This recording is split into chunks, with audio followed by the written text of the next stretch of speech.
మన ఇంట్లో నుంచి ఎవరు బయలుదేరాలి? వారసులు.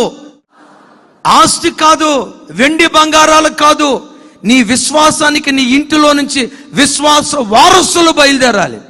ఎక్కువ శాతం ఈ కడవరి దినాల్లో గుండెలు పిండే బాధాకరమైన సంగతి ఏంటో తెలుసా? ఒక డాక్టర్ కొడుకు డాక్టర్ అవ్వగలుగుతున్నాడు, ఇంజనీర్ కొడుకు ఇంజనీర్ అవ్వగలుగుతున్నాడు, లాయర్ కొడుకు లాయర్ అవ్వగలుగుతున్నాడు, ఎమ్మెల్యే కొడుకు ఎమ్మెల్యే అవ్వగలుగుతున్నాడు, మినిస్టర్ కొడుకు మినిస్టర్ అవ్వగలుగుతున్నాడు, ఒక సీఎం కొడుకు సీఎం అవ్వగలుగుతున్నాడు. ఓ భక్తిపరుని కొడుకు భక్తిపరుడు కాలేకపోతున్నాడు. ఆ తల్లిదండ్రులు, సంఘంలో సంఘ పెద్దలు, అదే సంఘానికి వచ్చే వారి పిల్లల్లో కొంతమంది తాగుబోతులు, తిరుగుబోతులు, జులాయిగాళ్ళు. అయ్యా అబ్బాయి పేరేంటి? త్రాగి రోడ్డు మీద పడిపోయాడే, ఆ అబ్బాయి పేరేంటి? డేవిడ్సన్. పలానా చోట దొంగతనం జరిగిందే, ఆ అబ్బాయి పేరేంటి?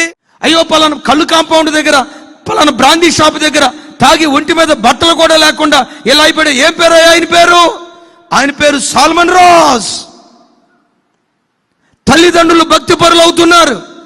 ఎన్నో క్రైస్తవ కుటుంబాలలో వేదనతో, కొంచెం అనుభవం కలిగిన సేవకునిగా వేదనతో చెప్తున్నాను, చాలా మంది యవన పిల్లల్ని అడిగితే వాళ్ళు పదే పదే చెప్పే మాట ఏంటో తెలుసా? మా తాత బిషప్, మా నాన్న రెవరెండ్. మరి నీ సంగతి ఏంట్రా? ఇటు తాగుబోతుల సంఘానికి ప్రెసిడెంట్, జోదగాళ్ళ సంఘానికి ప్రెసిడెంట్.